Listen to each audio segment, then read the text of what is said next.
우리 부모님들이 아이들 키우시면 어릴 때에 그 아이들 이를 닦는 훈련을 시키지 않습니까? 그러나 아이가 직접 이를 닦기까지는 부모님들이 이를 닦아줍니다. 그러면 아이가 조금 크면 이제 자기가 닦겠다고 얘기를 합니다. 그런데 칫솔을 쥐어주면은 막 엉뚱한 대로 닦지 않습니까? 그러면 이제 아빠가 닦아줄게 하고 뺏어서 이를 닦으려고 하면 고집이 셉니다. 자기가 닦겠다고 계속 얘기합니다. 안 돼, 이제 아빠가 닦아줘야 돼 하고 막 닦아주면 어떻게 합니까? 칫솔을 꽉 깨물어 버리죠. 그리고 놓질 않습니다. 맡겨두질 않습니다. 아빠에게 맡겨둬야 될 타임에 아빠에게 맡겨두질 않는 거죠. 그러면은 이를 닦아줄 수가 없습니다. 그럼 섞게 되는 거지 않습니까? 이와 마찬가지로 하나님은 우리 아버지신데 우리가 이렇게 어린아이처럼 고집 부릴 때가 있습니다. 맡겨놓아야 될 때에 맡겨놓아야 되는데 이제 아빠가 닦아줘야 돼. 그런데 고집 부리듯이 칫솔을 꽉 깨물듯이 자기가 하겠다고 고집 부리고 놓질 않습니다.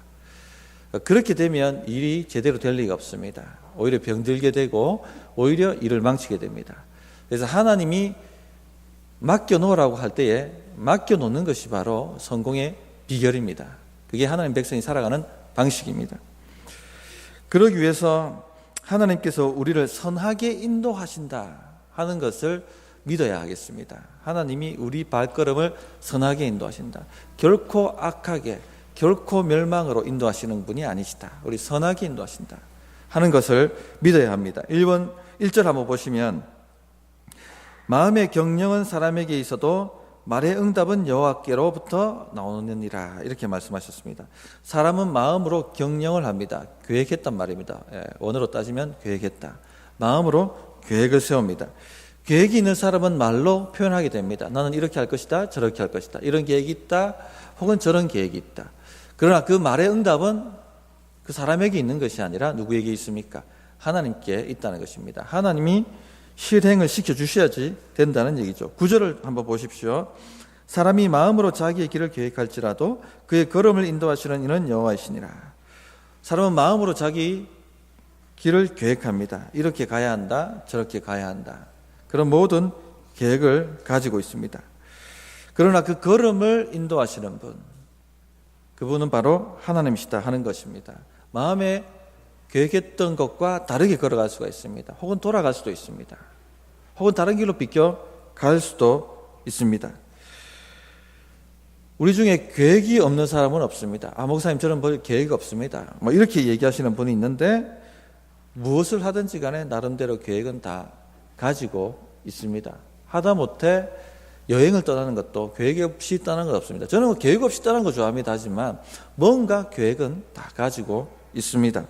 저녁 외식을 하는 것만 해도 어디서 뭘 먹을 것이다 하는 계획을 가지고 나아갑니다. 그런데 우리가 흔히 경험하는 것처럼 우리가 계획했던 대로, 우리가 마음먹은 대로 그렇게 인생이 가지 않는다는 것입니다. 한 번은 자녀들하고 저녁에 외식도 하고 또 나들이도 하면서 가족 간의 우애를 또 사랑을 돈독하게 하기 위한 계획을 세웁니다. 오늘 저녁에 빨리 퇴근해서 이렇게 가족하고 좋은 식사 시간을 가지고 또 좋은 곳에 가가지고 바람도 쐬면서 그동안 교제하지 못했던 가족 간의 사랑의 교제를 해야겠다 하는 계획을 세웁니다. 그러나 어떻게 됩니까? 저는 항상이었습니다. 갈 때까지는 좋았는데 식사하고 나오면서 아이들끼리 다투고 그 분위기가 완전히 그런 거 많죠? 반드시 그래야 됩니다. 놀라운 일입니다. 그러나 혹 그 타임에 아주 아이들이 아름답게 행복하게 해가지고 넘겼다 할지라도 차가 밀려서 가는 길에 짜증이 나고 이런 일들이 계속해서 생깁니다. 우리가 계획했던 대로 인생이 굴러가지 않는 것입니다. 그래서 우리가 마음으로는 계획하고 마음으로 경영하지만 또 말로도 이렇게 하겠다 저렇게 얘기하겠다 말하지만 하나님이 모든 것을 인도하신다. 여기에 대해서 우리가 동의하고 인정해야 됩니다. 그렇지 않으면 맡겨놓지 못합니다. 자기가 하려고 합니다. 칫솔을 꽉 깨문 아이처럼 내가 할 수 있어, 내가 해낼 거야 이렇게 이야기를 하는 것입니다. 이것을 인정하느냐 안 하느냐가 인생에 큰 차이를 만듭니다. 별것 아닌 것 같아 보이는데 인생에 큰 차이를 만든다 하는 것을 아셔야 됩니다. 하나님이 내 걸음을 인도하신다는 것을 내가 믿으면 어떻게 달라지겠습니까? 인생이 기도합니다. 맡겨야 되니까 기도합니다. 외식을 하나 하더라도 하나님 내 계획은 이렇지만 그러나 걸음을 인도하시는 분은 하나님이신 줄 제가 인정합니다. 그러므로 하나님 오고 가는 모든 길 가운데 주님의 선하신 인도하심 있기를 소원합니다 하고 기도하게 됩니다. 그런데 한번 해보십시오. 기도하고 맡겨놓고 난 다음에는요, 일이 아주 아름답게 진행되는 것을 경험합니다. 이런 자그마한 것들을 일상 속에서 경험하면서 하나님이 우리 발걸음을 인도하신다는 것을 우리가 체험해야 하는 겁니다.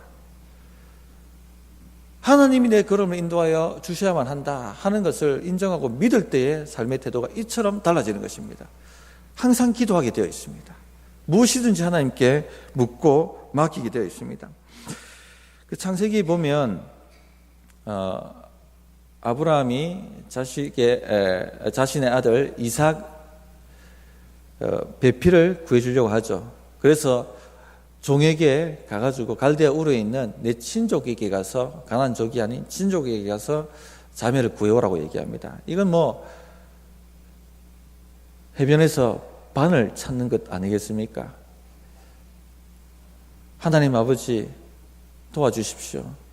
지금 하려고 하는 것은 하나님의 뜻에 합한 것이고 선한 것입니다. 그러나 제 힘으로 할 수 없습니다. 제 마음은 이런 계획을 갖고 있지만 찾을 수가 없습니다. 순적히 만나도록 도와주십시오 하고 그 아브라함의 종이 엘리에셀이 기도합니다. 그런데 어떤 일이 일어납니까? 처음 물을 달라 했던 그 소녀가 아브라함의 친족입니다.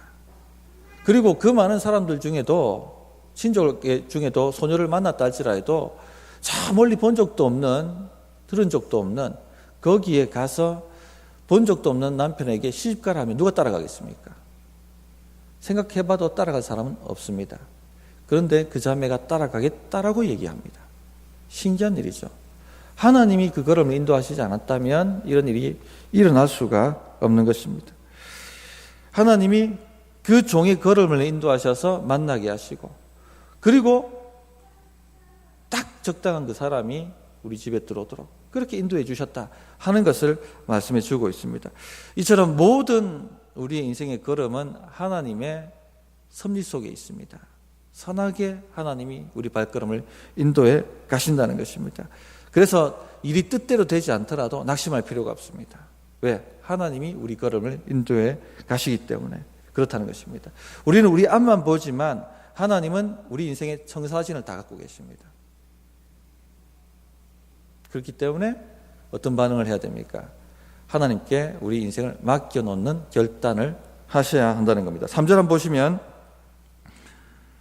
너희 행사를 여호와께 맡기라. 그리하면 내가 경영하는 것이 이루어지라. 계획하는 것이 이루어질 것이다. 우리 계획한 것이 이루어지려고 한다면 하나님께 맡겨야 한다. 이렇게 이야기를 합니다. 시편 37편에는 구체적으로 이렇게 말씀하죠. 내 길을 여호와께 맡기라. 그를 의지하면 그가 이루시고. 의지한다는 말입니다. 맡긴다, 의지한다. 우리가 하나님 의지해야 됩니다. 이렇게 말 잘하는데 그게 바로 맡긴다는 표현입니다. 그러면 여기 맡긴다라는 원어의 뜻은 뭐냐면 굴려버린다. 이 계획을 하나님 앞에 굴려버린다. 내 손에서 놓아버린다는 겁니다. 더 이상 관여하지 않는다는 겁니다. 이게 바로 맡긴다는 것입니다. 하나님, 나 이런 계획 갖고 있는데 이것을 주님 이루어 주십시오 하고는 주님 앞에 굴려버리는 것입니다. 맡겨버리는 것입니다. 이게 바로 하나님을 의지한다 하는 표현입니다. 그런데 우리가 다 맡겨야 한다는 거 다 알고 있습니다. 맡겨야 한다는 건 모르는 사람이 없습니다. 그런데 잘 맡겨지지 않는 게 우리 문제 아니겠습니까? 그럼 왜 잘 맡겨지지 않는가 하면은 우리 안에 자기가 하려고 하는 죄의 강박이 있습니다. 로마서 7장에 말한 죄의 법이 있습니다. 그 아이가 칫솔을 꽉 깨무는 그 고집이 있다는 얘기입니다. 그게 있다는 걸 알아야지 맡겨놓을 수가 있습니다. 이 죄의 강박을 자신이라고 보면 안 됩니다. 로마서 7장에 사도 바울은 뭐합니까? 분리시킵니다. 내가 아니라 죄의 법이구나 하고 분리시키는 것입니다. 그렇게 해야지 진리가 분명해지고 그리고 맡겨놓게 되는 겁니다. 진리를 붙들고 진리 아닌 것은 거절하고 맡기는 그 일들을 할 수가 있습니다. 우리가 옆에 사람이 말도 안 되는 소리 하면 어떻게 합니까? 진리로 반박하지 않습니까? 말도 안 되는 소리 하지 말라고 반박합니다. 그러면서 어떻게 합니까? 내 진리는 붙들고 진리 아닌 거짓은 물리치는 겁니다. 이게 맡기는 겁니다. 진리 앞에 우리가 맡기는 것은. 이 일들을 잘 하셔야 되겠는데, 그 마태복음 4장에 보면 예수님께서 광야에서 사단한테 시험 받지 않습니까? 어떻게 시험 받으셨던 것 같습니까? 사단이 나타났을까요? 우리에게 만약 사단이 쭉 하고 나타나가지고 우리 시험한다면 아무도 속아 넘어갈 사람 없습니다. 왜? 보이니까. 사단은 물러가라 이렇게 얘기하죠. 그런데 결코 사단은 그렇게 오지 않습니다.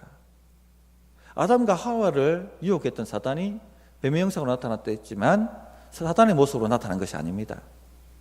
그러면 사단이라는 걸 알죠. 나가라, 떠나가라 하고 명할 수 있죠. 어떻게 얘기합니까? 우리 생각 속에 파고듭니다. 아, 먹고 싶다. 저거 먹으면 맛있겠다. 분리시켜야 됩니다.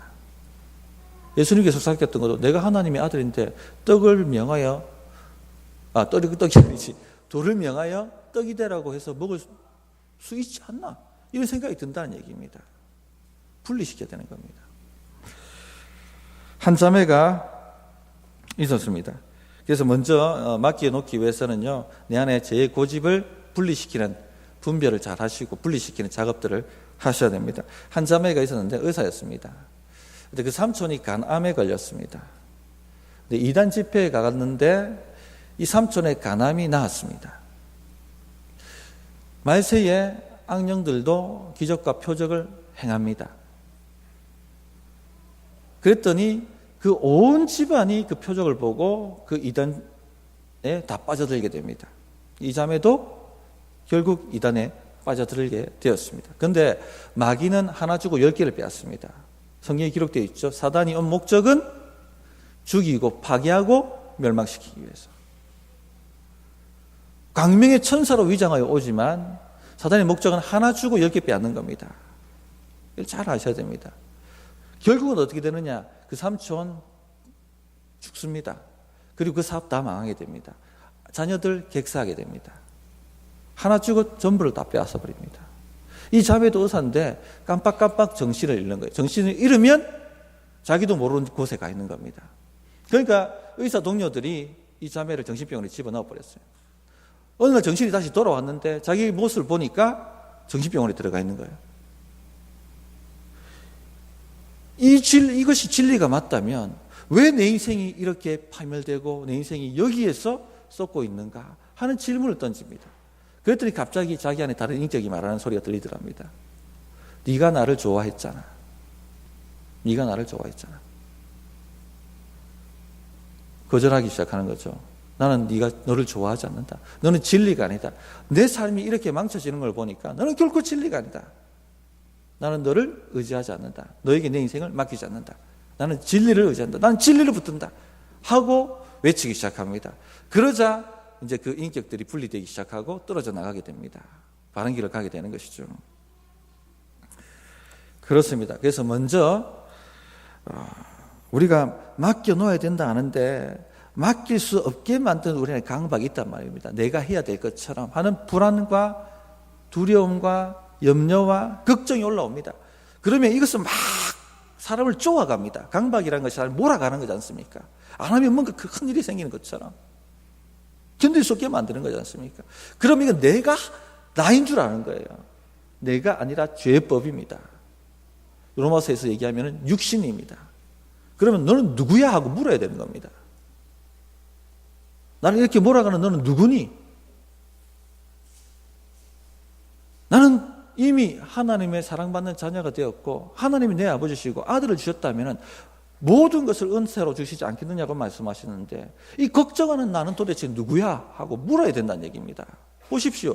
진리가 우리 안에 들어와 있다면 우리가 예수의 피로 거듭난 존재가 되었고 새로운 피조물이 되었다면 하나님의 자녀가 되었다면 신자가 되었다면 하나님께 맡기는 사람이 되었다는 말입니다. 아버지를 안다는 얘기입니다. 그런데 지금 염려하고 있는 너는 누구냐 하고 물어야 된다는 얘기입니다. 그런데 우리 성도님들 이걸 잘 몰라요. 배운 적이 없으니까. 로마서를 잘 설교 안 하니까.